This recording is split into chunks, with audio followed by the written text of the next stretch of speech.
திமுக என்கின்ற போர்வை இருந்தனால மட்டும்தான் இந்த அக்யூஸ்ட் அந்த பொண்ணு மேல கை வச்சிருக்கு. இது வெரி சிம்பிள். இது மூளை இருக்கக்கூடிய ஆறறிவு இருக்கக்கூடிய எந்த மனிதனுக்கும் கூட தெரியும். திமுக கட்சி பொறுப்பு இருக்கு, திமுக அமைச்சர்களோடு இருக்கிறாங்கிற ஒரே காரணத்துக்காக மட்டும்தான் ஸ்டேஷன்ல என்கொயரி பண்ணல. இதே போல ஒரு குற்றத்தை அவன் செய்திருக்கின்றான். அதே குற்றத்தை இரண்டாவது முறை செய்திருக்கிறான். இதுக்கு நீங்க அடிச்சீங்க பாருங்க பெல்டி அமைச்சர்கள்.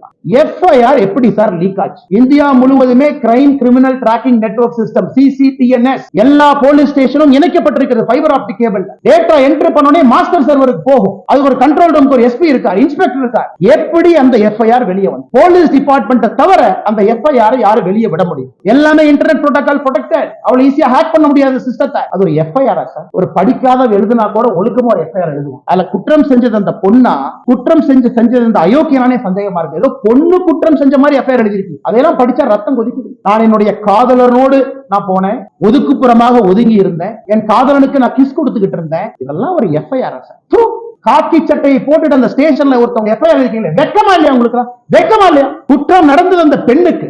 அந்த எஃப்ஐஆர் படிச்சா அந்த எஃப்ஐஆர் கோர்ட்ல நிக்குமா சார்? ஆனா ஆயிரக்கணக்கில் எஃப்ஐஆர் எழுதிருக்கு, இல்ல கோர்ட்ல நிக்குமா? அந்த பொண்ணு ஏதோ தன்னுடைய காதலனோடு பிரைவேட்டா ஒரு மொமெண்ட் ஸ்பெண்ட் பண்ணதாகவும் கிஸ் கொடுத்துக்கிட்டு இருந்ததாகவும் இவன் புதர் மறைவிலிருந்து வெளியே வந்து புகைப்படத்தை எடுத்து மிரட்டி, என்ன சார் என்ன இதான் ஒரு எஃப்ஐஆர் டிராஃப்டிங்கா? அந்த எஃப்ஐஆர் லீக் பண்ணிருக்கீங்களா சார்? பொண்ணு பேரு, மொபைல் நம்பர், அப்பா பேரு, ஊரு. வெக்க பண்ணும். திமுக யாராவது மரியாதை இருந்தா வெக்க பண்ணியா? நீங்க வெக்கப்படும். பொண்ணு ஊரு, அப்பா, அந்த என்ன அந்த பொண்ணு குடும்பத்தையே நாசம் பண்ணிட்டீங்க. 7 தலைமுறைக்கு ஒரு அடையாள இதை கொடுத்துருக்கீங்களா? கருப்பு புள்ளியை கொடுத்துருக்கீங்களா? மனுஷங்களா நீங்க?